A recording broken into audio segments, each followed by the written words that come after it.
Now we're seeing a specific and dangerous example of this kind of both sidesism when it comes to the explosion that ripped through a hospital in Gaza, killing dozens of civilians yesterday. So many in the media were quick to blame Israel when the news broke. After all, they had official confirmation that 500 were believed dead in an Israeli missile strike. Except that the official confirmation came from the same terrorists who intentionally targeted and kidnapped and murdered civilians. It came from Hamas. Brian, what do you make of this?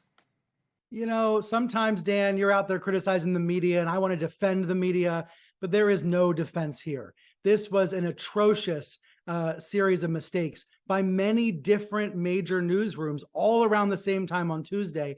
And unfortunately, I don't think there's been enough follow-up or accountability to make sure it doesn't happen again. I don't know why this was called a strike right away. Why not an apparent explosion?